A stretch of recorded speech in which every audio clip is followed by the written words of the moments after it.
Petit arrêt sur le stand Samsung du CES pour découvrir la Galaxy Tab Pro S.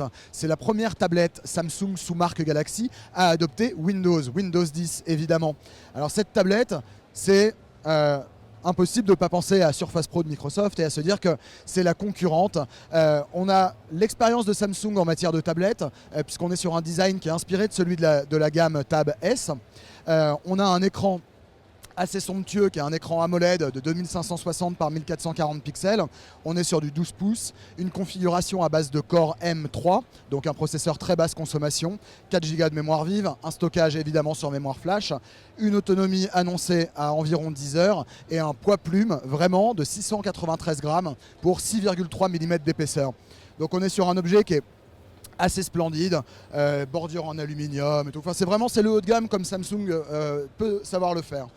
Connectique par contre très limité, on a un unique USB type C qui va servir à la recharge, mais qui va permettre aussi de connecter pourquoi pas un hub par exemple, ou un moniteur externe pour pouvoir utiliser la tablette en configuration travail. Et puis cette tablette, je faisais la comparaison avec Surface Pro, c'est qu'on retrouve le même système en fait de cover qui fait aussi pied et clavier intégré.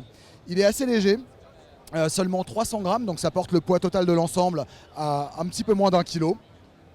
Et voilà, on a un pied en fait qui permet d'utiliser plusieurs niveaux d'inclinaison. On va pouvoir là se mettre en configuration travail, mais on va aussi pouvoir abaisser la tablette un peu plus, par exemple pour regarder un film ou pour la manipuler en mode tactile. Donc voilà, un très très beau produit qui va être donc la première incursion Windows dans la gamme Galaxy Tab. Un produit qui va forcément coûter un peu cher, il n'y a pas de prix définitif qui est donné ici, mais ce sera un positionnement assez premium forcément. La tablette sera vendue avec le clavier. En revanche, les accessoires seront optionnels. Le hub dont je parlais tout à l'heure, et on aura un stylet aussi optionnel. Dernier point, non des moindres, c'est l'intégration dans l'univers, on va dire Galaxy, et c'est ce qui justifie le nom du produit.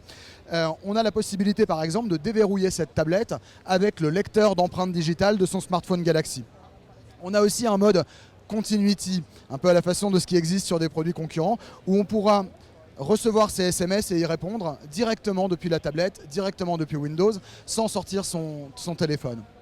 Voilà, tout ça, ça arrive courant du premier semestre. Le prix sera précisé d'ici la sortie.